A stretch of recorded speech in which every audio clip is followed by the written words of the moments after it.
뜻대로 말씀을 전할 수 있는 은총도 아울러 허락해 주시옵소서. 아멘.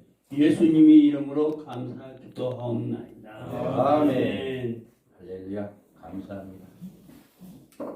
2024년도 첫 강의를 이렇게 개행하게 하고 먼저 또 예배를 드리게 하고 또 하나님께 영광 돌리게 하여 주심을 감사하며 또 참석해 주신 여러 귀한 목사님 성우님들 진심으로 감사드립니다. 금년에는 여러분들이 섬기는 모든 교회와 모든 가정에 하나님의 크신 은혜와 복이 넘치기를 주님의 이름으로 축복합니다. 아멘. 아멘. 오늘 강의는 12장 제7가입니다. 우리 교재로 54쪽이 되겠습니다. 제7가 12장과 13장에 게시된 비밀. 오늘 그런데 우리 고문 목사님께서 설교를 다 해버렸어. 강의할 내용을 다 설교를 해버려가지고 뭐 강의 안 해도 될 것 같아요. 너무나 오늘 강의할 내용을 설교로 말씀을 잘해 주셨습니다. 너무 감사합니다. 우리는 오늘 강의 작은 책의 비밀 이 제목을 가지고 우리가 강의하는데 우리는 첫째 부활의 소망을 가지고 종말사에게 사명을 준비하는 종들입니다. 우리가 말씀을 통해서도 우리가 우리에게 맡겨진 하나님의 자녀들을 슬기로운 다섯처녀로 신랑을 맞이하는 복된 자들이 되게 하는 지혜롭고 충성된 종들이 되시기를 바랍니다. 먼저 서론에 있어서 우리가 지향하고 있는 개혁주의 전철연설에 대해서 말씀을 드리고 교재에 들어가겠습니다. 우리가 지향하고 있는 개혁주의 전철연설이 뭔가, 그리고 어떻게 해서 이 개혁주의 전철연설이 생겼는가라고 하는 것을 잠깐 짧게나마 말씀을 드리고 다음 이제 제가 기회가 된다면 전체적으로 개혁주의 전철연설이 뭐다라고 하는 것을 우리 미 목사님이 책을 만들어냈거든요. 책이 있거든요. 그 두꺼운 책이 있는데 그 책 내용을 함축해가지고 수련회라든가 이럴 때 제가 말씀을 드린 걸로 하고 오늘은 서론적으로 간단하게 먼저 이제 동기에 대해서 먼저 말씀을 드리겠습니다. 우리 미 목사님은 40여 년간 요한계시록을 연구하시고 이제 계속 말씀을 증거하셨는데요. 지금도 이제 올해 94세이십니다. 그런데도 인터넷을 통해서 질의응답, 여러분 지금도 인터넷 들어가셔서 궁금한 거 있으면 질의하시기 바랍니다. 그 질의응답실에 들어가서 질의하시면 바로바로 응답을 해주세요. 그리고 거기에 내용에는요 엄청난 여러분이 궁금한 내용들이 다 있어요. 그러니까 거기만 들어가서 여러분이 궁금한 것들을 찾아보면 전부 다 해결을 받을 수가 있어요. 인터넷에 우리 밤중설이 사역에 들어가 질의응답에 들어가면 이제까지 수많은 그 많은 주의 종들이 아니면 성도들이 종말론에 관한 이 질의응답을 했는데 그때마다 다 지금도 응답을 해주셔요. 그리고 올해도 이제 서울 본부에서도 이제 3월달이나 4월달에 이제 날씨가 좀 따뜻하고 그러시면 목사님이 강의를 하신다고 그래요. 그래서 이제 올해도 이제 기회를 이제 기대를 하고 있습니다. 그런데 우리 민 목사님이 70년도 후반에 와서 계속 복음을 전구하고 있었어요. 강의를 하고 있었어요. 그런데 거기에서 마음이 끌리는 게 개혁주의라고 하면서 무천연설, 전철연설, 세대주의 전철연설 이렇게 종말론에 이렇게 말씀하면 이들이 다 개혁주의 전철연설이거든요. 그런데 거기에서 항상 이렇게 문제가 되는 것은 첫 번째 문제로 주의 재림 시에 성도들이 부활과 변화의 문제였어요. 우리 민 목사님이 이 문제가 굉장히 이거는 아닌 것 같은데 라고 하는 지금도 그러잖아요. 여기도 이제 세대주의나 무천연설이나 전철연설에 있는 분들 여기 와서 제가 다 물어봤어요. 그래서 암암리에 여기에 종말론은 어떤가라고 하는 것을 몇몇 목사님들을 만날 때 기회가 닿을 때 살짝 이렇게 물어보니까 전부 다 뭐라고 하냐면은 주님이 재림할 때 다 믿는 성도들이 살아있는 성도들은 변화돼서 올라가고 죽은 성도들은 다 부활해서 주님을 맞이한다. 이 다 하나같이 다 이렇게 대답을 하더라고요. 그런데 우리 민 목사님도 이 말에 굉장히 부담이 됐던 거예요. 이거는 아닌 것 같은데 그렇게 해서 이 문제를 바로 천년왕국의 문제가 되고 또 성도들의 구원의 안성과 직접적인 문제가 되고 그리고 이 부활에 대한 해결이 없이는 종말론의 성경적인 정립이 불가능하다. 이 생각을 해서 이 생각이 들어서 70년대 후반에 첫째 부활과 마지막 부활에 관하여서 성경에서 찾아낸 거예요. 성경에서. 그리고 주님의 재림 시에 주님과 함께 내려올 성도들은 주 안에서 죽은 모든 성도들이 아니라 순교 성도들이고 이들은 첫째 부활자들이다라고 하는 것을 말씀을 찾은 거예요. 말씀을. 그래서 또 지상에 휴거될 때 모든 성도들은 휴거 시에 변화받는 것이 아니라 육체를 가진 이대로 몸으로 휴거한다는 사실을 성경에서도 찾았고 천년왕국이 지난 후에 최후의 새 예루살렘의 유업으로 받을 때 죽은 성도들은 마지막 나팔과 함께 생명의 부활체로 부활하고 살아있는 성도는 그때 호련히 변화된다. 이거를 성경에서 찾게 된 거죠. 이 말씀을. 그래서 우리 광주로서의 사역회를 정립한 개혁주의 전철연설은 이런 의미에서 기존의 역사적인 전철연설을 개혁주의 신학으로 새롭게 보완한 성경적 종말론적인 개혁주의 전철연설이다. 그래서 개혁주의 전철연설은 연구하는 하나님의 종들은 두 증인의 예언사에게 사명자로 소명을 받은 것을 소망하며 주 재림의 날을 준비해야 한다. 우리는 이 말씀을 들으면 나도 모르게 나도 마지막 때 하나님으로부터 쓰임받는 종이 되어야겠다 하는 이런 소망이 생겨요. 이런 소망이. 그리고 우리가 개혁주의 전철연설은 종말론의 12가지 원칙을 기본 계시로 정립한 신학적으로 체계화시킨 종말론이에요. 12가지 원칙이 있어요. 그래서 그 12가지 원칙은 첫 번째로는 70일의 중 한일의 기간은 7년 한란 기간이다. 70일의 중 한일은 7년 한란이다. 그 다음에 다니엘이 본 종말 계시는 반일의 동안 예루살렘에서 있을 종말 사건이다. 후 3년 반에 일어날 사건들이 다니엘에게 보여준 것이다. 그리고 첫째인의 신말탄자는 두 증인의 예언사역이고 이들이 14만 4천 명의 사명자들이다. 또 첫째 하는 전 3년만 끝에 짐승으로부터 교회가 당하는 5개월간의 환란이다. 그 다음에 전 3년 반에서 등과 기름을 준비한 성도들은 대환란에서 예비처의 보호를 받는다. 오늘 우리 목사님 설교에도 예비처가 있다고 했잖아요. 그래서 후 3년 반에 안전하게 예비를 받는, 보호를 받는 이런 역사가 일어난다. 그리고 짐승에 대한 경배와 짐승의 표는 7년 환란의 기간 중에 발생한다. 지금 많은 그런 일들이 있었잖아요. 베리칩이라든가 이제 바코르다든가 이런 것들이 이제 666표다라고 하는 이야기들을 많이 했잖아요. 그런데 우리가 이 계시록을 알게 되면 그런 말에 전혀 동요하지 않습니다. 계시록을 모르면 그것이 진짜인가? 그렇게 생각돼요. 그런데 계시록을 알게 되면 어떠한 육륜표를 가지고 다른 것을 가지고 육륜표라고 이야기해도 전혀 동요할 필요가 없는 거예요. 예, 말씀이 있기 때문에, 말씀이 되었기 때문에 우리는 그 말씀을 지키면 되는 거거든요.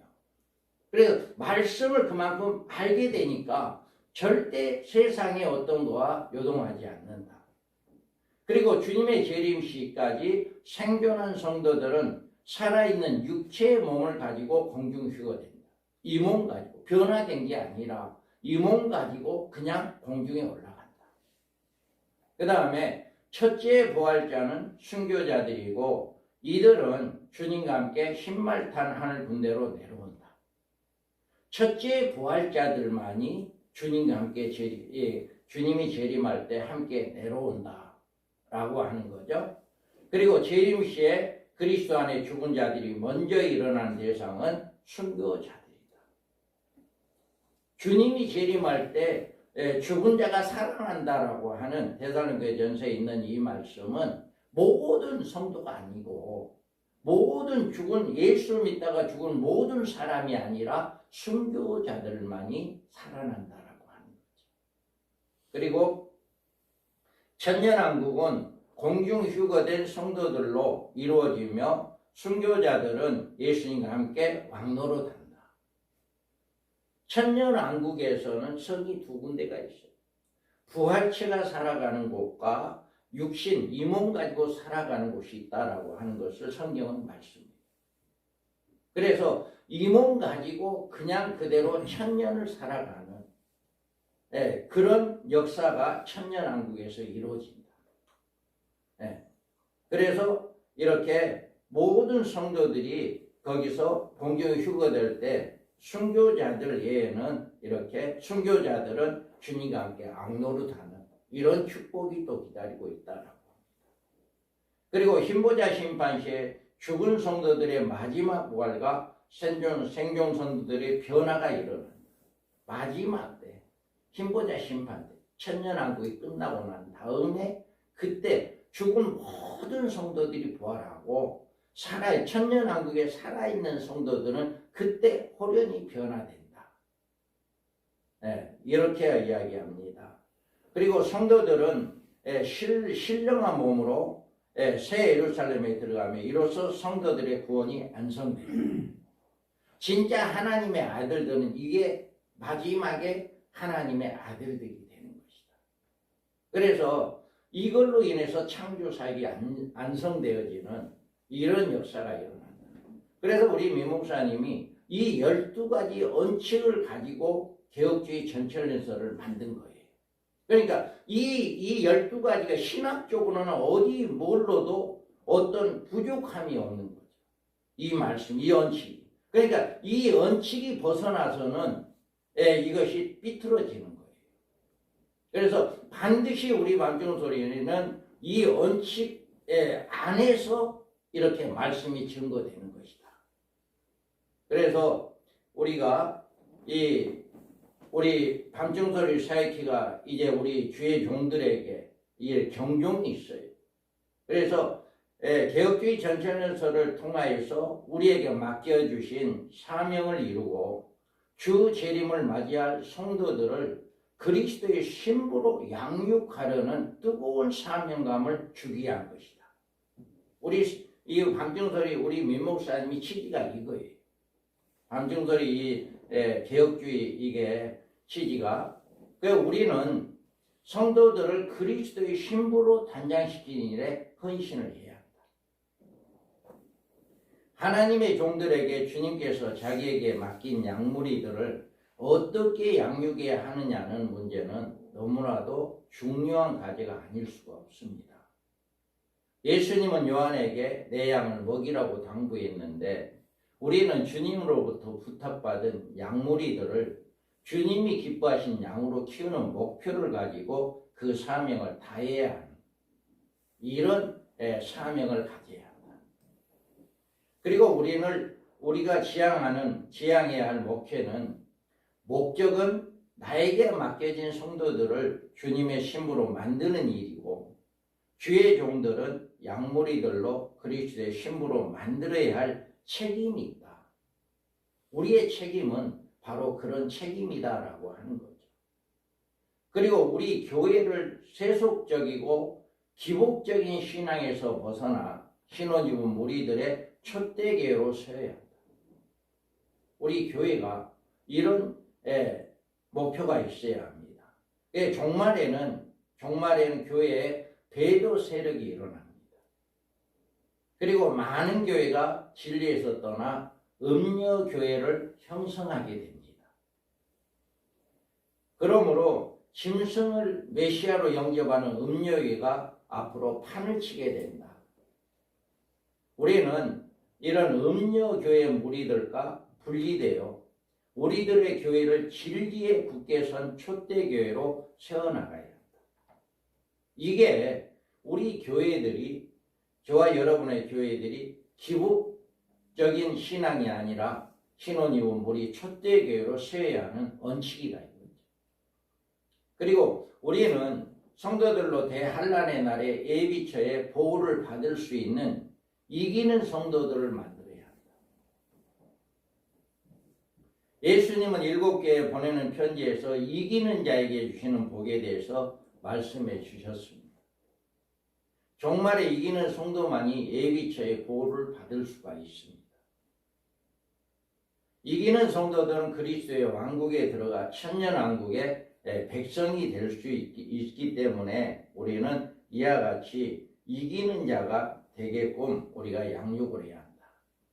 그 다음에 우리는 하나님의 종들은 첫째 부활의 소망을 가지고 순교자로 종말 사역을 위해 헌신할 수 있는 종들이 되어야 한다. 정말로 내가 마지막 때 하나님께 쓰임받는 자가 되자라고 하는 그런 마음이 있어야 한다는 거죠. 그래서 주의 재림 때 세상에 대한 심판이 앞서서 교회에 대한 심판을 먼저 합니다. 그런데 성도들은요, 첫째 하를 통해서 알곡과 가라지를 가르쳐요. 첫째 하를 통해서. 그리고 주의 종들에는 계시록 14장에 14만 4천 명의 자격을 기준으로 충성된 종들과 악한 종들을 가릅니다. 그러니까 성도들은 첫째 하로 5개월 황충의 시대로 알곡과 죽쟁이를 가르고, 그 다음에 주의 종들은 이렇게 14만 4천 명의 기준이 있어요. 기준을 크게 한번 읽어볼까요? 이 사람들은 여자와 더불어 더럽히지 아니하고 순결한 자라, 어린 양이 어디로 인도하든지 따라가는 자며, 사람 가운데 속량함을 받아 처음 익은 열매로 하나님과 어린 양에게 속한 자들이니 그 입에 거짓말이 없고 흠이 없는 자들이더라. 아멘. 다른 기준이 아니에요. 목회를 잘하고 성도들이 많고 설교를 잘하고 능력이 있고 어떤 교회에 영향력이 있고, 우리 하나님은 주의 종들을 이거를 이야기한 게 아니라 이 자격에 부여하느냐, 이 자격에 부여하지 않느냐, 이것을 이야기하는 거예요. 그래서 이 자격은 여자와 더불어 더럽히지 아니하는, 음녀 짝하지 않는 주의 종, 신실한 주의 종들이 되어야죠. 그리고 어린 양이 인도한 어디로 따라가느냐, 우리는 주님의 말씀에 100% 순종하는 자들이 되어야 해요. 하나님의 창세기 1장에서부터 요한계시록 22장 모든 말씀은 100% 순종하는 종이 되어야 한다. 어떤 말씀이든지 아니오가 아니라 아멘 하고 순종하는 이런 자들이 되어야 한다. 그 다음에 속량함을 받았다. 여기는 첫째 부활자들을 이야기합니다. 여기 속량은 구원받은 것을 이야기하는 것이 아니라 죽었다가 사는 부활을 의미하는 속량입니다. 그래서 첫째 부활자, 순교자를 의미하고요. 또 여기에서 그 입에는 거짓말이 없고 흠이 없는 자들이다. 우리는 이 말씀을 정말 이 말씀대로 살라고 예를 써야 합니다. 우리는 다 흠 있는 자들이에요. 흠 있는 자들. 시시때때로 죄를 범하고요. 시시때때로 잘못하고요. 그래요. 그러지만 우리는 잘못할 때마다 죄를 범할 때마다 그때그때 회개하면서 또 그 일을 하지 않도록 또 노력하고 매일매일 사도 바울이 그랬잖아요. 날마다 나는 죽는다. 이 말이 바로 이거거든요. 날마다 나는 죽는다. 그래서 우리가 실수할 수 있고 우리는 잘못할 수 있고 흠이 있을 수 있고 그러지만 그때그때마다 우리는 회개하면서 하나님 또 잘못했네요 하면서 늘 이렇게 정말 다니엘이 30명의 그 총리들한테 흠을 잡으려 했어도 흠이 없었잖아요. 흠 잡을 게 없었잖아요. 그래서 종교적인 핍박을 가지고 하루에 3번씩 왕의 다른 사람에게 신이나 다른 거에게 절을 할 때 숭배할 때 사자굴에 넣자 해가지고 그 하루에 3번씩 기도하는 것을 보고 그래서 다니엘을 사자굴에 넣었지만 사자의 입을 막는 이런 사건이 일어났잖아요. 다니엘은 그때는 흠 잡을 것이 없다라고 이야기를 했어요. 그래서 저는 그 말씀에 다니엘이 얼마나 신실하게 살았을까 그 말이 생각되더라고요. 그래서 우리가 정말 이와 같이 우리는 하나님의 종들은 첫째 부활의 소망을 가지고 순교자로 종말 사역을 위해 헌신할 수 있는 종들이 되어야 한다. 또 교회 중에 14만 4천 명의 충성된 종들을 교회 출석군으로 선발하시고 이 수에 들지 못하는 수많은 종들은 악한 종들로 분류되어 14만 4천 대열에서 떨어지게 한다. 그러니까 조금 전에 말씀했던 것처럼 그 자격이 부여되지 않는 모든 종들은 악한 종으로 분류돼 버린다.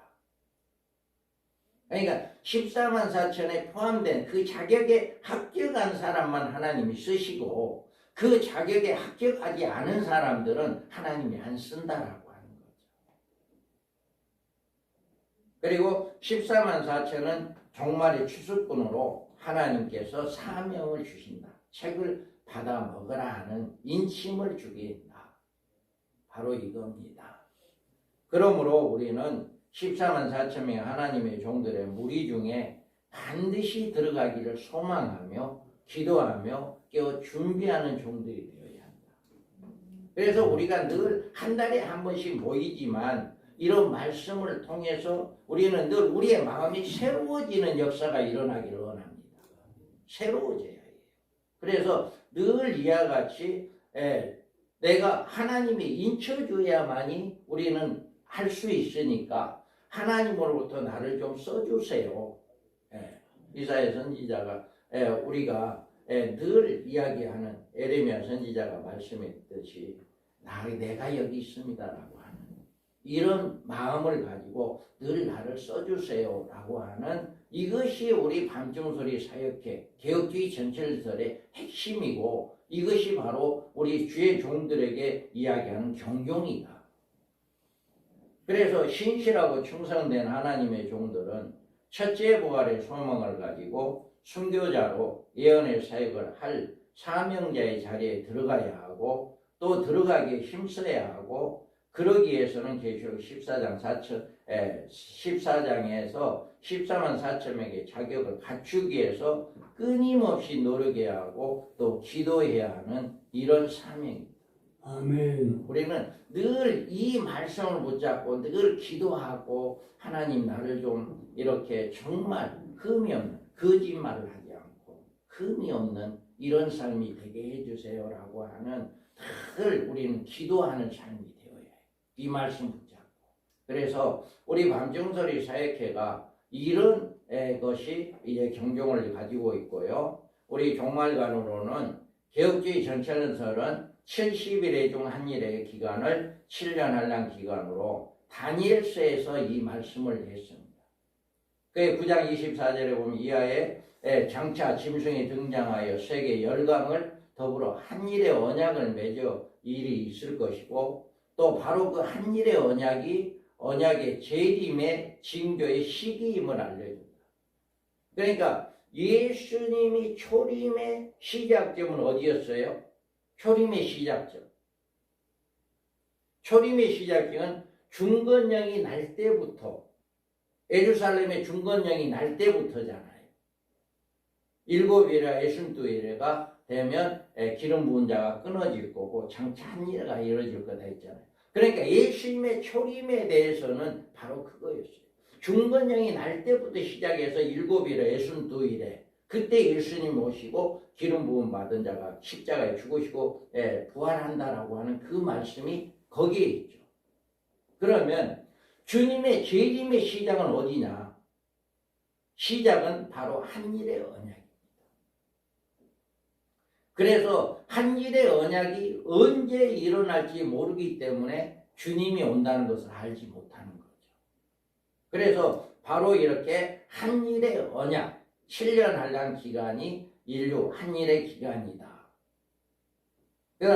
그러나 그날과 그때는 아무도 알 수 없으나 재림의 징조적 시기에 대해서는 성경의 한 곳에서 계시해 주신다. 예루살렘의 중건령이 내린 주전 445년부터 70일이 시작되면서 69일에가 지나 메시아 초림이 이루어지고 짐승에 등장하여 한일의 언약을 맺으면 한일에는 7년 한란 기간이 되고 한일회가 지나면 70일을 채우면 주님의 재림이 있게 되고 또 유대인들의 남은 자들의 구원이 이루어진다게 하는 역사적 진행이 70일의 끝을 맺어 인류 종말을 맺게 되는 것이다. 이것을 우리 개혁주의 전철연설의 핵심이에요. 이런 틀 안에서 성경이 해석되어진다는 거죠. 그래서 우리 전철연설은 개혁주의 신학을 바탕으로 성경에 계시는 종말적인 계시를 종합적으로 연구, 문장적으로 정립한 성경적인 천년기설임을 확실하며 이를 널리 전파하는 사명을 가지는 사역을 해야 한다. 우리는 올바른 종말관을 추구하고 주장하는 이유는 개혁주의 전천연설을 통해서 우리에게 맡겨주신 사명을 이루고 주 재림을 맞이할 성도들을 그리스도의 신부로 양육하려는 뜨거운 사명감을 우리가 가져야 한다. 우리 반병소리 사역회는 개혁주의 전천연설은 이런 내용을 가지고 우리가 공부하고 우리는 이 말씀을 통해서 우리 교회가 첫대교회가 되고 슬기로운 5채를 양육하는 그런 교회 성도들이 되고 정말 마지막 때 쓰임받는 종이 되고자 하는 그런 마음으로 이 개혁주의 전천연설을 우리가 임해야 한다. 우리 민목사님께서 이런 취지로 개혁주의 전천연설을 만든 거예요. 그리고 이 말씀을 통해서 많은 종들을 양육하고 있고 지금도 그렇게 양육하고 있습니다. 그래서 우리가 이 말씀을 통해서 우리는 자연적으로 이 말씀이 하나 우리 오늘 설교가 너무 좋았어요. 12장에 대해서 이렇게 잘 말씀을 해주셨고 너무 참 은혜가 됐습니다. 여러분들이 이 말씀을 통해서 우리가 개혁주의 전철연설이 취지가 뭐다라고 하는 것을 바로 알고 우리는 이 개혁주의 전철연설의 바른 신앙관을 우리가 증거하는 이런 모두가 되기를 주님의 이름으로 축복합니다. 아멘. 우리가 본가에 보면 이제 본가에 들어가겠습니다. 우리가 누가 종말의 사명자가 부르느냐. 제가 이제 처음에 민목사님을 만났어요. 처음에 저는 계시록을 정말 몰랐습니다. 제가 민목사님을 만날 때 굉장히 계시록에 대해 아무것도 몰랐어요. 그랬는데 신문을 보고 제가 거기를 부럽게 가고 싶은 마음이 있어서 그날 100주년 기념관에 갔습니다. 가서 처음에 목사님이 나오는데 누군가가 저에게 강하게 정말 머리가 번쩍할 정도로 누가 저를 쳤어요. 깜짝 놀라서 했더니 주님의 음성같이 내 마음속에 네가 할 일은 이거다라고.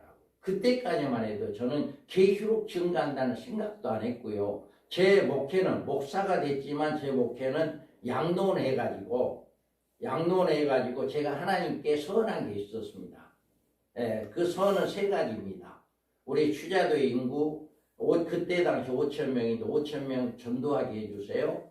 또 한 가지 원로 목사님들, 은퇴 목사님들, 선교사님들, 오할도 없는 분들 이렇게 양로원 만들어서 케어할 수 있는 곳 그런 일을 하겠습니다. 이게 제 하고 우리 아들 둘이 있는데 하나님 책임져 주시오. 내가 좋은 데를 합니다. 제가 하나님을 만나는 순간에 제가 그 세 가지를 약속을 했어요. 우리 아들 둘이 있는데 하나님 책임지시오. 그리고 추자도 5천 명 구원해 주시오. 또 내가 할 일은 양론해가지고 원로 목사님들 모시는 일 하랍니다. 그래서 저는 그 일을 하기 위해서 복지사 6명 하는 시설까지 했어요. 그랬는데 하나님이 허락지 않더라고요. 시설 6명을 할 수 있는 시설을 이제 맡았는데 허가를 받고 고향에서 이제 파주 쪽에서 그렇게 했는데도 하나님 허락지 않아요. 그래서 그거 그냥 바로 폐쇄시켜버리고 이제 성남에 갔는데 제가 이 계시록 광고를 본 거죠. 그랬는데 네가 할 일은 이거다는 거예요. 예? 나는 계시록 모르는데요. 그래서 그분의 말씀을 딱 들으니까 와 그냥 너무나도 깨달아지더라고요. 그래서 그 다음에 제가 할 일은 뭐였냐면은 1년 이상을 서울에서 계시록 강의한다는 다 찾아갔습니다. 예, 이분이 진짜인지 뭔가 우리 목사님 그랬잖아요. 진짜가 누군지를 알아야지. 나는 계시록은 계자도 모르는데 과연 이분이 증거하는 것이 맞느냐 이거를 언석이 누구냐라고 하는 것을 고르기 위해서 아무튼 신문에 나온 광고는 다 찾아갔고요. 다 신문에 나온 책은 다 사봤어요. 그래서 다 읽어봤어요. 그분들이 책을 낸 그 책을 다 읽어보고요. 우리 민 목사님 낸 책을 읽어보고요. 민 목사님 강의를 들어보고 제 짧은 지식으로 저에게 깨닫는 것은 이 민 목사님이 진짜 성경적이다. 그것을 제가 깨달았어요. 1년 이상 그렇게 다른 사람들의 다른 목사님들의 이야기를 들어보니까 그게 분별이 되더라고요. 그래서 민 목사님한테 올인을 한 거예요. 그런데 이와 같이 우리가 개혁주의 전철연설에 대해서 확실하게 12가지의 그 틀을 가지고 이렇게 하니까 성경에 조금도 오류가 없어요. 성경에 대해서. 그래서 이 성경을 이것을 배우다 보니까 우리 성도들이 변화되는 거예요. 우리 성도들이 이제 지금은 이제 중학교 올라갔을 거예요 아마. 그 애가 고등학교 올라갔을까 그랬는데 3살 4살 때 엄마 나 끽 할 거야. 성도들의 그 3살 4살짜리가 엄마 나 끽 할 거야. 나 순교자 될 거야. 그랬다고. 3살 4살이. 그래서 얼마 전에만 야, 너 사명이 뭔 줄 알아? 너 끽한다는 거 너 알아? 그랬더니 모른다고 하더라고요. 그 성도들이 변하더라고요. 그래서 우리는 정말 이 여기서 말하는 누가 정말의 사명자가 될 수 있는가? 이 말씀을 우리가 보면 우리는 예언 사명자가 될 수 있는가라고 하는 거죠. 그래서 주님은 정말의 이런 종들을 예언 사명자로 찾고 계신다. 지금도 사명자로 찾고 계십니다.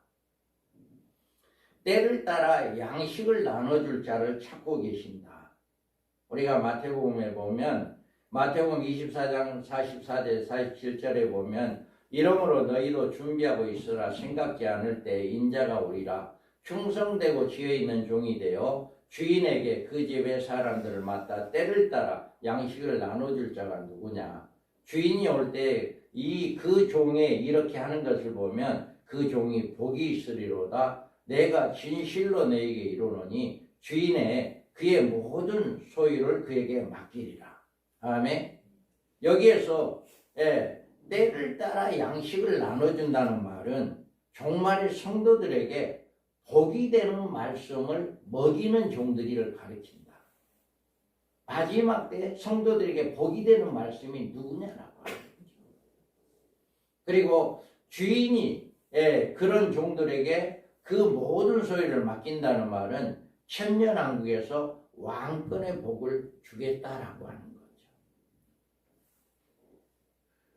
20장 4절에 보면 또 내가 보좌들을 보니 거기에 앉은 자들이 있어 심판하는 권세를 받았더라. 또 내가 보니 예수를 증언한다. 하나님의 말씀 때문에 목배임을 당한 자들의 영혼들과 또 짐승과 그의 우사인이 경배하지 아니하고 그들의 이마와 손에 그의 표를 받지 아니한 자들이 살아서 그리스도와 더불어 천년 동안 왕노를 하냐. 아멘. 여기 두 부류가 있잖아요. 먼저 한 일의 언약이 이루어지기 전에 순교한 자들. 한 일의 언약이 이루어져서 14만 4천 명, 전 3년 반 동안, 3년 반 동안 복음을 증거하다가 순교한 자들.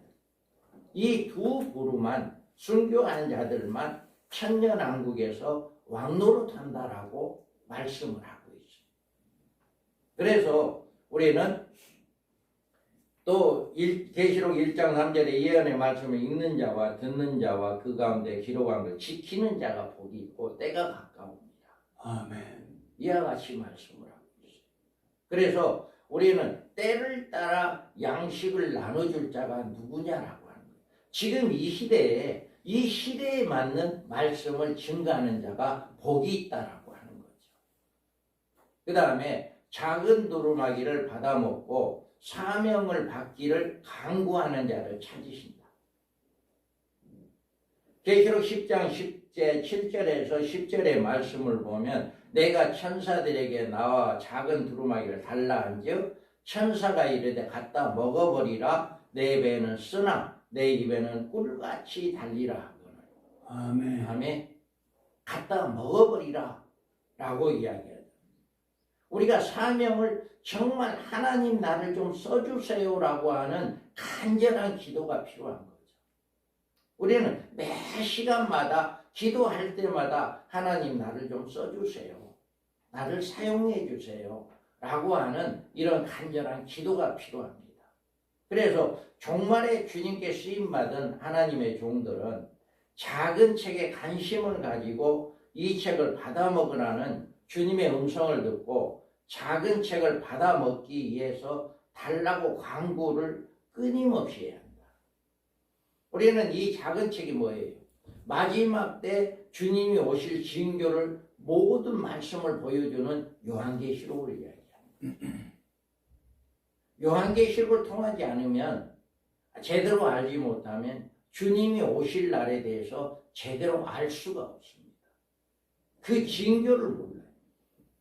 그래서 이와 같이 우리는 이 책을 받아먹은 종들은 입에서 꿀같이 달지만 그 말씀을 깨닫게 될 때 순교 사명자로서 준비를 해야 한다. 정말 이 복음을 증거하는 것은요, 얼마나 마지막 때 여러분 한번 생각을 해보세요. 한 일의 언약이 이루어지면 아무도 예수 이야기 못할 겁니다. 못합니다. 아무도 못해요. 그런데 이 사람들만 할 수 있는 거예요. 예, 하나님이 능력을 줘버리잖아요. 이 사람들 1260일 동안 아무도 못 죽여요. 이 사람들만. 그런데 그 외에 예수를 증거하는 그 사람들은 다 감옥에 가거나 죽임을 당하거나 그런 일을 하게 돼요. 적그리 통치 시대에는 복음을 못 전합니다. 다 음야돼가지고 지금 북한에서 뭐예요? 김일성이를 찬양하는 교회는 있는데 예수를 증거하는 거 아니잖아요. 김일성이를 찬양하는, 김정은이를 찬양하는 그걸 하잖아요. 이와 같이 앞으로 한 일의 언약이 이루어지는 모든 교회들이 예수를 증거하는 것이 아니라 적그리스도를 찬양하는 그런 복음을 증거하게 되는 거예요. 그러다 보니까 정말 이와 같이 마지막 때는 우리가 이렇게 사명, 순교의 사명을 가지고 준비하는 자들이 되어야 한다. 그리고 계시록 10장 11절에 보면 이처럼 작은 책을 받아먹고 예언의 사명자로서 준비를 마친 종들은 내가 많은 백성과 나라와 방언과 임금에게 다시 예언을 해야 하리라 하는 이 명령을 받습니다. 아멘. 지금 우리가 복음을 증거하고 있잖아요.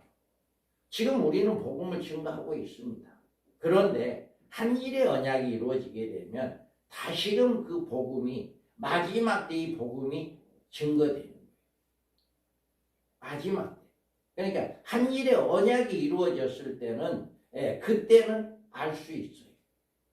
그래서 우리는 그것을 이제 여기에서 보면 이들은 주님의 명령을 받을 때 7장 이스라엘 각 지파 중에서 선발된 14만 4천 명의 우리 하나님의 종들에게 주신 성령의 권능을 하나님의 인으로 이 말을 쳐주시고 11장에 두 증인의 예언사역을 들어가며 예언사역이 마친 후에 심승과 전쟁에서 순교하며 부활승천한 하늘 시온산에 올라갔다. 이 사명이 우리는 먼저 7장에서 선발된 자들이다. 그리고 11장에서 1260일 동안 예언한다라고 돼 있어요. 그래서 예언을 마치고 죽고 난 다음에 3일 반 만에 살아나는 이런 역사가 일어나서 바로 하늘로 올라가는 이런 사명이 있게 된다. 바로 이런 자들이 우리가 때를 따라 양식을 나눠주는 이런 주의 종들이 돼야 하고 작은 책의 두루마기를 받아 먹기를 사모하는 자들 되고 우리는 받아 먹고 예언 사역을 준비하는 자들이 되어야 한다. 이게 정말 마지막 때 하나님으로부터 쓰임 받는 종들이다. 많은 종들이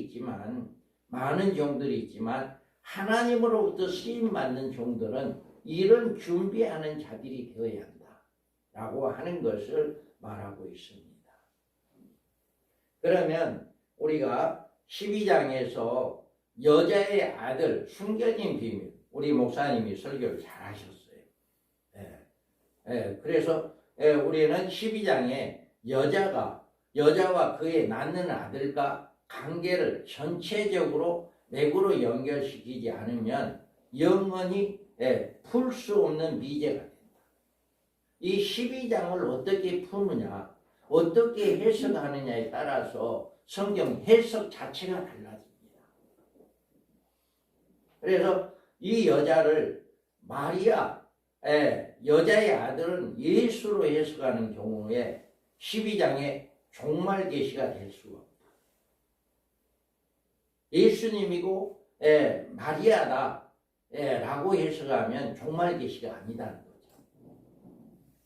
그래서 여기에서 보면 해를 못 입은 한 여자가 있고 여자가 아이를 배웠고 해산하는 여자가 있고 여자가 아들을 낳았고 그 아이가 하나님 앞에 그 보좌로 올라갔다 라고 하는 것을 1절에서 8절에 말씀을 해요.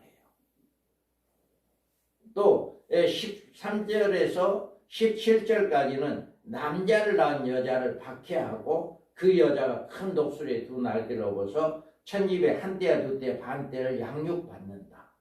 또 여자에 비해서 뱀이 그를 떠내려가게 물을 쏟았지만 땅이 그것을 막아버리는 여자를 도와주는 그런 일을 하고 여자에게 용이 여자에게 분노하여서 여자의 남은 자손을 곧 하나님의 계명을 지키고 예수의 증거를 가진 자들을 더불어 싸우려고 바다 모래에 서 있더라. 그러니까 이미 예비처에 들어가 있는 사람들은 더 이상 뱀 용이 마귀가 손을 댈 수가 없으니까 예비처에 들어가지 못한 예수 믿은 사람들 그 사람들을 해롭게 하기 위해서 후 3년 만에 그들과 대적까지 싸우기 위해서 준비하고 있다. 이렇게 12장에서 말씀을 해요. 그래서 그런 해석은 1260일 한때 두때 반때가 7년 한란 기간이 아니라 엉뚱한 기간이 된다. 이게 예수님이고 마리아면 7년 한란 기간이 될 수가 없잖아요. 그 다음에 교회가 후 3년 반 예비처에서 보호를 받게 되는데 이런 예비처 계시는 무시된다. 예비처 없어요. 만약에 예수님이다 마리아다 했을 때 예비처를 모르죠. 예비처가 무시되는 거죠.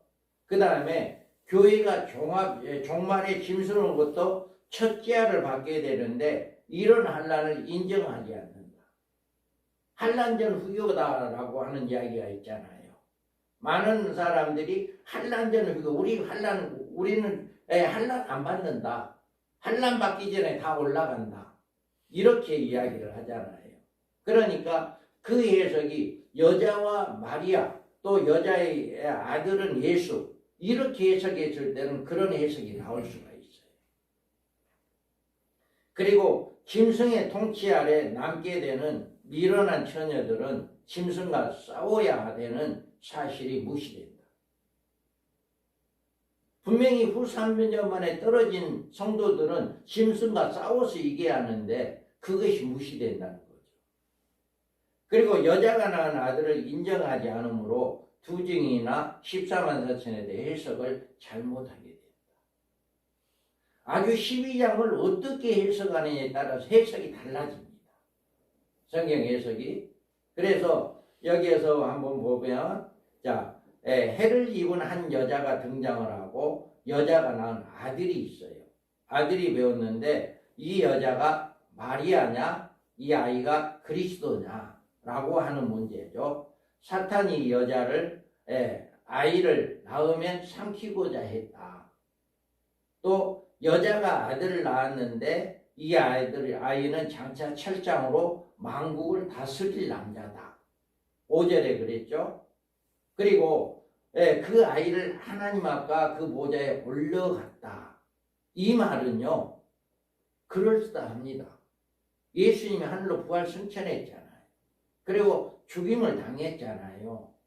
그래서 이런 말씀은 그럴듯하다. 마리아가 될 수도 있고 예수님이 될 수도 있다. 이렇게 해석이 가능하는데 우리가 6절에서부터는 여자가 광야로 도망하며 1260일간 하나님의 양육받는 예비처가 있더라 했는데 이걸 마리아가 1260일 동안 예비처에 들어갔다. 또 사탄이 자기가 따오는 내쫓긴 것을 보고 남자를 낳은 여자를 핍박했다. 이렇게 내쫓긴 것을 사탄이 내려와서 다시금 여자를 핍박하는 이런 것을 일어나잖아요. 남자를 낳은 여자를 핍박했다. 그리고 여자가 독수리 날개로 광야로 날아 한때 두때 반때를 양육받는다. 마리아가 이런 적이 있나요? 또 여자를 해치려고 사탄이 물을 강같이 토하지만 땅이 여자를 보호해 준다. 사탄이 분노하여 돌아가서 여자의 남은 자손과 싸운다. 이런 문제는요 해결할 방법이 없어요. 이런 문제를. 그래서 이게 여자다 예수님이다 라고 했을 때 5절까지는 그럴듯하게 맞는데 6절에서부터 17절까지 해석은 맞지가 않는다. 여자와 마리아다 했을 때 맞지 않는다 라고 하는 것을 구분하는 거예요. 그러니까 이렇게 자세하게 성경을 통해서 구분이 되어지는 이런 역사 얼마나 놀라운지 몰라요. 정말 제가 많은 목사님들 강의를 들어봤지만 이렇게 자세하게 쪼개서 설명을 못하더라고요. 제가 이강국 목사님 강의도 들어보고 여기서 와서 들어보니까 이강국 목사를 굉장히 많이 알고 있더라고요. 그런데 그분 강의도 제가 들어봤거든요. 그런데도 그분 책이 저는 다 사봤어요. 그런데도 이렇게 정확하게 쪼개지를 못하더라고요. 성경. 우리가 자 12장의 여자, 해를 입은 여자, 성령이 임재하시는 교회 7장 12지파인데 하늘에 큰 이적이 보이니 해를 입은 한 여자가 있는데 그 발 아래는 달이 있고 머리에는 12별의 면류관이 있더라. 우리는 승리를 이야기하는 거죠. 그리고 17장의 여자는 자줏빛과 붉은 빛을 입은 여자, 음행의 포도주로 쑥물을 먹이는 음녀교회. 7장 17장 3절에 4절에 보면 곧 성령으로 나를 데리고 광야로 가니라. 내가 보니 여자가 붉은빛 짐승을 탔는데 그 짐승의 몸에 참남된 이름들이 가득하고 7머리가 10뿔이 있으며 그 여자는 자줏빛과 붉은빛 옷을 입고 금과 보석과 진주로 꾸미고 손에는 금잔을 가졌는데 가지가 물론가 그의 음행에 더러운 것들이 가득하다. 아멘. 교회 성경에서 여자 하면 해입은 성령이 임재하는 교회, 음행의 포도주 쑥물을 음녀 교회, 이 두 가지로 여자를 해석을 한다라고 하는 거죠. 그래서 해를 입은 여자가 낳은 아이가 누구냐라고 하는 거죠. 이 아이는 교회가 낳은 아들들이다. 교회. 그래서 이 여자가 아이를 베어 해산하게 되면 아파서 예서 부르짖더라라고 하는 교회가 두 증인의 탄생을 위해서 고통을 당하는 모습. 마지막 때 교회가 이 두 증인들의 사명자를 내기 위해서 엄청난 핍박을 받게 될 것입니다. 그래서 내가 나의 인내의 말씀을 지켰다라고 이야기해요. 7장 15절에 그러므로 그들이 하나님의 보좌 앞에 있고 또 그의 성전에 밤낮 하나님을 섬기더라 라고 이야기합니다. 그리고 이 아들은 철장으로 만국을 다스릴 남자다라고 했어요. 그러면 철장의 권세는 누구에게 주느냐? 누구에게? 계시록 2장 26절 27절에 보면 이기는 자와 끝까지 내 일을 지키는 그에게 만국을 다스리는 권세를 주리니 그가 철장을 가지고 저희를 다스려 질그를 꿰뜨리는 것과 같이 하리라. 나도 내 아버지께 받은 것을 그러하리라. 만국을 다스리는 능력을 그들에게 아들에게 준다는 거예요. 그러면 이 아들의 철장 권세는 어떻게 사용되느냐? 여기에서 우리가 11장 5절 6절 한번 읽어봅니다. 11장 5절 6절 시작. 만일 누구든지 저희를 해하려 반드시 이와 같이 죽임을 당하리라. 저희가 권세를 가지고 하나님을 그 예언하는 날 동안 비오지 못하게 하고 또 권세를 가지고 물을 인하여 피되게 하고 아무 때든지 원하는 대로 들어가지 않고 땅을 주리라. 아멘. 이와 같이 이자들에게는 철장 권세를 이런 능력을 주어서 1260일 동안 복음을 증거할 때 아무도 해하지 못하는 철장 권세를 주어버려요. 지금은 아니에요. 그러니까 그때 인을 치고 인을 받은 순간에 이런 능력을 주어버리는 거예요. 그러니까 하늘을 열어서 하늘을 닫아버리고 비가 안 오게 하고 권세를 주어서 아무 때 원하는 대로 여러 가지 재앙을 땅에 내리고 누군가가 나를 죽인다고 한다면 그 사람이 먼저 죽어버리고 이런 역사들이 그 1260일 동안만 그렇게 복음을 증거할 수 있도록 그 권능을 주어버리기 때문에 이 철장 권세를 가지고 사용한다라고 하는 거죠. 그리고 첫째 부활자의 영광을 가지고 천년왕국에서 왕노릇하게 된다. 그래 1260일간 예언사역을 마치면 짐승에 의해서 죽임을 당합니다. 그리고 죽은 지 3일 반 만에 이리로 올라오라 하는 음성을 듣고 구름을 타고 올라가는 시온산에 올라가는. 그리고 이들은 주님의 재림하실 때 하늘 군대로 백마를 타고 함께 내려온다. 이들은 첫째 부활자의 영광을 가지고 천년왕국에서 주님과 함께 왕노릇하는 이런 축복을 가지고 있다라고 하는 것입니다.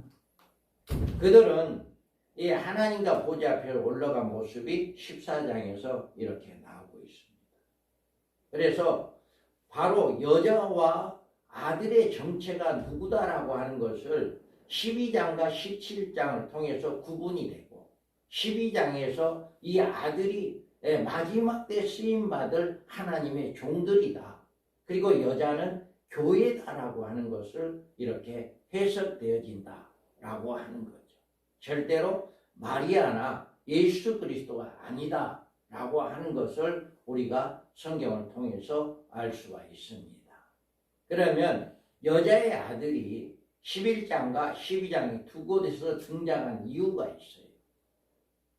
그래서 11장에서는 두 증인의 순교와 동시에 둘째아의 발생 시기를 보여줍니다. 그래서 11장 12절 14절에 보면 하늘로부터 큰 음성이 있어 이리로 올라오라 함을 그들이 듣고 구름을 타고 하늘로 올라가니라 가니 그들의 원수들도 구경하더라. 그때 큰 지진이 나서 성 10분의 1이 무너지고 지진에 죽은 사람이 7천이라. 그 남은 자들이 들어와요 영광을 하늘의 하나님께 돌리더라. 둘째아는 지나갔으나 보라 셋째아가 속히 이르리라. 아멘. 자, 이 두 증인의 예언을 마치고 부활 승천한 후에 그 시에 큰 지진이 발생했는데 이 지진은 그 후에 밝히기를 둘째하다라고 이야기를 해요. 그래서 둘째하란 유브라데 전쟁을 의미하며 이 전쟁으로 입은 피해는 성 10분의 1로 사망자가 7천 명이 나오는데 이 핵전쟁으로 온 피해를 가르치는 것이다. 마지막에 그래서 계시록 9장 14절 15절에 나팔 가진 여섯째 천사에게 말하기를 큰 강 유브라데의 결박한 네 천사를 놓아주라 하며 네 천사가 놓였으니 그들은 그 연월 일시에 이르러 사람 3분의 1을 죽이기로 준비된 자들이더라. 아멘. 이와 같이 동시에 다발로 다 놓아버리니까 네 강이 놓아버리니까 전쟁이 일어나는, 그래서 인구 3분의 1이 죽는 이런 일이 일어난다라고 하는 거예요. 그래서 계시록 11장 12절에 14절의 경우에 11장에는 두 증인의 순교를 통해서 둘째의 시기를 보여주는 것이다. 그리고 두 증인의 부활 승천은 하늘로부터 이리 올라오라는 음성을 듣고 올라가게 되는 것이다. 여기에서 보면 두 증인 예언 사역 기간이 1003년 반 동안이고, 그래서 그 시에 성이 무너지고 사람이 이제 그를 죽이는 큰 지진이 발생하는 7천이 죽는 지진이 발생하는 것이 바로 둘째하다. 그 사람들이 올라가는 동시에 바로 이렇게 재앙이 내려지는, 그래서 13절에 이 사건을 통해서 둘째하다라고 이렇게 말하고 있어요.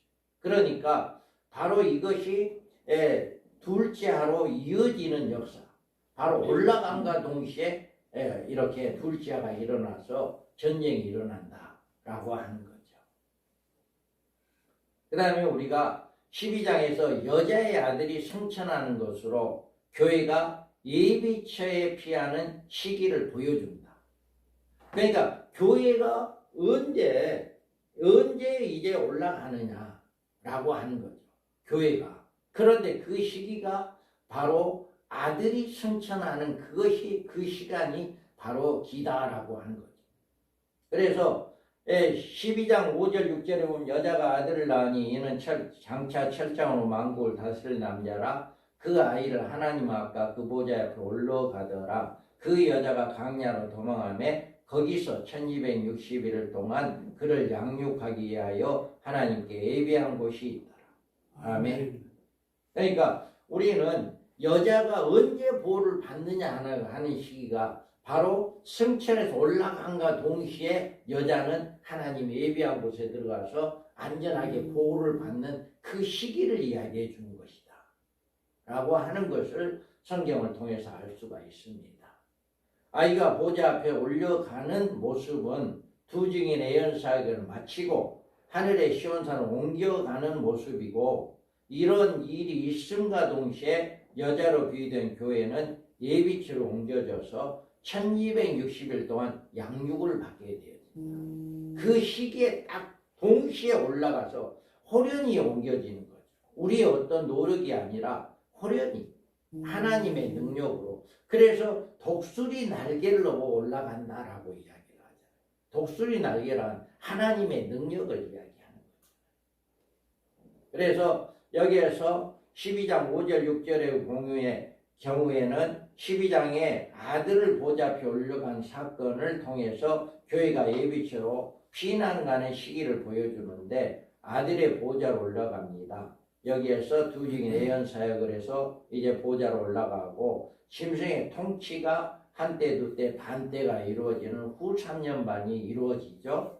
그 다음에 동시에 아들을 낳은 여자가 광야로 도망하여 거기서 1260일간 양육을 받는다. 양육처는 딱 기간은 1203년 만이에요. 예비처에 들어가서 무한대로 사는 것이 아니라 1260일만 살고 거기에서 끝난과 동시에 공중으로 올라가는 이런 역사가 일어나게 된다라고 하는 것을 이야기해요. 저 장목사님 에어컨 트세요. 추우신가 보네. 추우시? 자, 그래서 우리가 교회를 위해서 1260일간의 예비처에 대해서 한번 살펴보겠습니다. 그 여자가 광야로 도망하며 거기서 1260일 동안 그를 양육하기 위하여 하나님께 예비한 곳이 있더라. 분명히 이렇게 하나님께 예비한 곳이라고 말씀했잖아요. 그리고 13절에서 14절에 보면 용이 자기가 땅으로 내쫓긴 것을 보고 남자가 낳은 여자를 박해하는지라 그 여자가 큰 독수리의 두 날개를 받아 광야 자기 곳으로 날아가 거기서 그 뱀의 낯을 피하여 한때와 두때와 반때를 양육받음에라고 이야기해요. 그러니까 이렇게 하나님이 예비한 곳이 있다라고 하는 것을 6절에서 말씀했다면 그곳에 가는 방법을 13절 14절에서는 독수리 날개를 업어서 그곳에 옮겨진다라고 하는 것을 옮겨지는 방법을 이야기하는 거죠. 그래서 여자가 도망가 1260일간 양육받는다는 말은 마리아와 아무런 상관이 없다. 그잖아요. 여자가 도망가는데 마리아하고 무슨 상관이 있겠어요? 아무런 상관이 없죠. 1260이라는 숫자는 종말의 7년 한란과 연관된 기간이기 때문에 종말전 사건으로 해석해야 한다. 이 12장에 나와 있는 이 말씀은 종말에 있어질 말씀이지 예수님의 초림에 관한 말씀이 아니다 이거죠. 그리고 용이 핍박받는 남자를 낳은 여자는 마리아일 수가 없고 남자로 등장하는 우리 하나님의 종들인 종말의 사명자들이 배출한 이스라엘의 하나님의 교회를 가르치는 것이다. 그래서 마리아가 아니라 교회다라고 하는 거죠. 그래 뱀의 낯을 피하여 한때 두때 반때 양육을 한다는 말씀은 역시 짐승을 통치해서 벗어나 예비처에서 보호를 받는다. 그러니까 우리는 환난 전에 전부 다 휴거돼서 공중에 올라가서 환난을 받지 않는 것이 아니라 전 3년 반 동안에 우리는 첫째 하를 통과를 하고 난 사람들이 하나님 예비한 곳에 들어가서 1260일 동안 후 3년 만에 환난을 받지 않는다. 이렇게 해석한다는 것이 정확하다. 전체가 공중에 올라가서 휴거되는 사건이 아니라 예비처 하나님이 어디다가 예비해 놨는지는 모르겠지만 하나님이 예비해 놓은 곳이라 했으니까 그 예비한 곳에 들어가서 1260일 동안만 거기에 있는다는 거죠. 거기에서 안전하게 있기 때문에 후 3년 만에 일어날 모든 사건은 해를 받지 않는다. 이 해석이 굉장히 성경적이다라고 하는 것을 우리가 볼 수가 있어요. 그래서 1260일과 한 가지로 한때 두때 반때란 표현도 종말적인 기간에 다른 기간으로 해석할 수가 없다.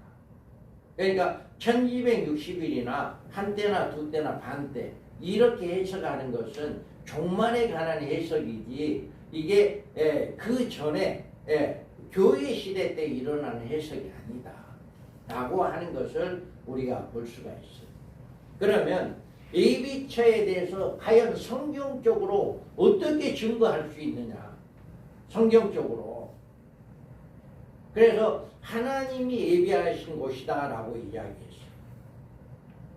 그래서 그 여자가 광야로 도망하게 하며 거기서 1260일 동안 그를 양육하기에 하나님께 예비한 곳이 있다. 이건 하나님의 예비한 곳이다 했기 때문에 우리 인간의 방법, 인간의 어떤 노력이 아니라 전적인 하나님의 역사다라고 하는 것을 볼 수가 있죠. 양육받는 곳이 그럼 어디냐 했을 때 큰 독수리의 두 날개를 광야 자기 곳으로 날아가 거기서 뱀의 낯을 피하여 한때야 두때야 반때를 양육받는다라고 했거든요. 광야 자기 곳이다 했어요. 그러니까 하나님의 예비한 곳인데 우리는 알지를 못하죠. 그걸 알라고 할 필요도 없고 알라고 아무리 노력한다 해도 그거 알 수도 없고요. 그런데 그때 가면 알 수 있겠죠. 한 일의 언약이 이루어지고 1300년만이 끝나면 그곳이 어디인가를 우리가 가보면 알 수 있겠죠. 예. 그런데 두 증인들은 여기 가까이 안 가까요? 두 증인들은 안 가요. 예비한 우리는 어디 가요? 이미 그 1260년 어디가 있어요? 시온산에 올라가 있죠. 부활체가 되어서 시온산에 올라가 있잖아요. 두 증인들은. 이건 성도들에 한해서 성도들만이 받은 축복이죠. 성도들이 받는 축복. 그리고 시험 받을 때를 명쾌해 준다라고 이야기했어요.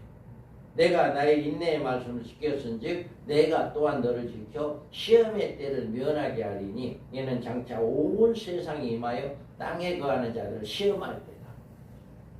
온 세상에 마지막에 적그리스도에서 온 세상에 전서 후 3년 만에 통치하는 그 시대에 완전히 하나님께서 보호해 준다라고 하는 것을 이렇게 시험 받을 때를 명쾌해 준다라고 하는 거예요. 지금 우리가 시험 받는 데는 아무것도 아닙니다. 후 3년 만에 들어가면 대접 심판이 나오잖아요. 대접 심판이 인구 3분의 1은 둘째 아가 시작되죠. 둘째 아가 인구를 3분의 1이 죽는 전쟁이 일어나서 인구 3분의 1이 죽는 이런 일이 일어나죠. 그 다음에 바로 대접 셋째 아가 시작돼요. 셋째 아는 뭐예요? 대접 심판이잖아요. 대접 심판에 바다가 피가 되고 첫 번째 대접에는 육륜표를 받은 자들이 악창이 종기가 나잖아요. 그래서 저는 이 육륜표를 받은 자와 받지 않은 자가 후 3년 만에 들어가면 바로 육안으로 구분이 돼요. 첫째 대접을 통해서 육륜표를 받은 사람은 온몸에 다 종기가 나 있어. 얼굴이고 어디고 온몸에 종기가 나 있어. 첫째 대접에 그렇게 돼 있으니까. 그런데 육륜표를 받지 않는 사람 그게 첫째 대접은 없어요. 해당이 안 돼. 그러니까 종기가 없어. 그러면 누가 봐도 종기가 있는 사람은 저 사람 육륜표를 받은 사람이고 저 사람 육륜표를 받지 않는 사람이다. 첫째 대접을 통해 구분이 되어버려요. 구분이. 그러니까 바로 이 종기 없는 사람은 바로 어디로 가겠어요? 그때는 완전히 군부 시대가 될 건데 온 천지에 군인들이 다 깔려 있을 거고 군부 시대가 될 텐데 그 사람들 뭐면 어떤 사람만 찾아? 종기 없는 사람만 찾으러 다니는데 종기 없는 사람만 그 사람 찾으러 다녀가지고 끌고 가서 너 육륜표 받아 우상 경배 그렇게 안 한다면 그때는 죽이든지 어떻게 하든지 할 거예요. 그러니까 첫째 대접에는 그거예요. 그래서 구분을 시키는 거예요. 육륜표를 받는 사람과 받지 않는 사람의 구분. 그 다음에 둘째 대접부터는 뭔가요? 바다가 피가 되고 셋째 대접에는 물이 육지의 땅에 물 근원이 피가 되잖아. 그러니까 물이라고 물은 모든 피는 둘째 셋째 대접에 피가 변해버려요. 사람이 먹을 물이 없어요. 피를 마셔야 하는 그런 단계에 와요. 그리고 뭐예요? 또 넷째는 태양이 오존층이 깨져버리잖아. 그래서 태양의 6000도가 직접 우리에게 내렸째는 이런 일이 우리에게 임한다. 그리고 다섯째는 흑암이 임하는 이런 일. 여기까지가 전 3년 반 동안에 후 3년 반 동안에 겪어야 할 일들이에요. 후 3년 만에 남아있는 사람들이 겪어야 할 일들이에요. 대접 심판이 후 3년 만에 떨어지니까. 그러니까 우리 성도들이 이 후 3년 만을 겪지 않는다는 게 얼마나 복이냐고. 그러니까 이런 내용을 앞으로 대접 심판은 어떤 대접이 어떻게 일어난다라고 하면 이 우리 성도들에게 바로 가르치지 않을 수가 없어요. 세상에 복 받으라 하는 이야기가 아니라 정말 신부단장해라, 정말 믿음을 지켜라 라고 하는, 끊임없이 그 이야기를 해줘야 하는, 날마다 정말 그 이야기를 해줘야 하는 그런 역사가 일어납니다. 그래서 이런 안전한 이런 대접 심판을 안전하게 1260일 동안 안전히 보호를 받게 해주는 이런 축복을 받는 거죠. 그러니까 얼마나 복이에요. 그래서 여기에서 예비하였던 자들이 들어가는 혼인잔치다. 그들이 살아간 사이에 신랑용으로 준비하였던 자들이 함께 혼인잔치에 들어가고 문은 닫힌지라.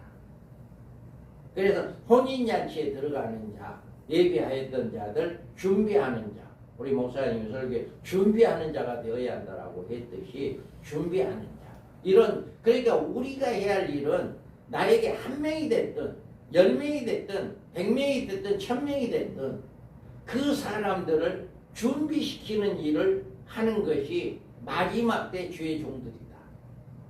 얼마나 다른 것을 우리 하나님은 보지 않는다.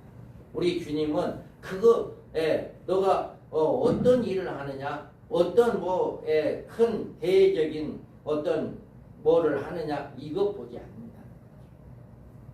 그래서 오직 이렇게 준비시키는 이런 역사가 일어나야 한다. 그래서 12장에서 우리가 놓쳐서는 안 될 주요한 그 계시가 있는데요. 그래서 한란날에 교회가 어떻게 보호를 받느냐라고 하는 거죠. 그래서 하늘에 큰 이적이 보이고 해를 입은 한 여자가 있는데 그 발 아래 달이 있고 그 머리에 12별의 멸류관이 있다라고 했습니다. 해를 입은 한 여자, 두 주인의 해산하는 종말의 첫째 교회다. 이스라엘의 하나님의 이스라엘을 말한다. 다음에 5절에 여자가 아들 낳으니 얘는 장차 철장으로 만국을 다스리는 남자라 그 아이는 하나님 앞과 보좌 앞에 올려가더라. 이 아들은 교회 이스라엘이 낳는 아들로서 14만 4천의 우리 하나님의 종들이다. 그리고 6절에 보면 그 여자가 강야로 도망하니 거기서 1260일 동안 그를 양육하기 위하여 하나님이 예비한 곳이 있더라. 여기에서 도망했다라고 하는 것은 한 일에서 나온 기간으로 한 일의 절반을 가리키고 후 3년 반을 기다린다. 그러니까 후 3년 반에는 그 제한을 받지 않는다라고 하는 거죠. 하나님이 예비한 곳이다. 대한란 기간 후 3년 반을 준비된 교회 성도들을 보호할 하나님의 예비처이다.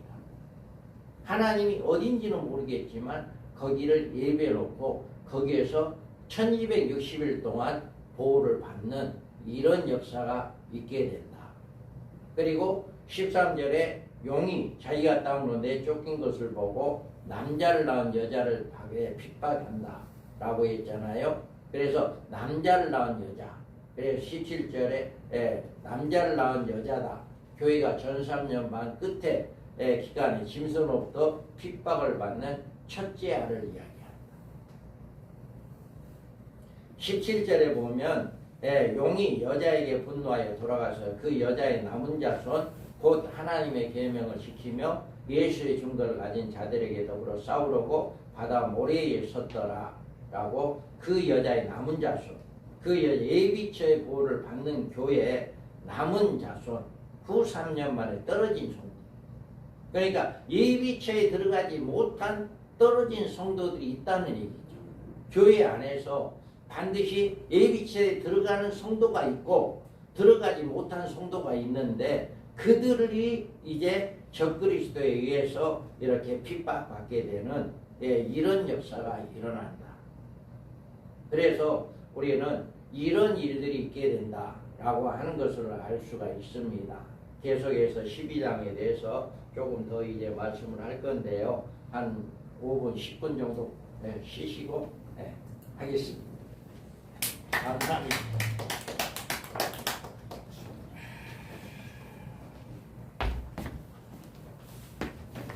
잔잔 하세요. 잔잔. 어떻게 심장이 좀 많이 좀 이제 되죠? 목사님 고맙습니다. 나는 아무것도 모르겠어. 네. 좀더 천천히 할까요 그러면?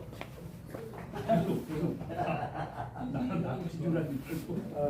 그런데 이제 처음에는 이해가 안 되는데 자꾸 듣다 보면 어떻게 성경이 조금 더 의심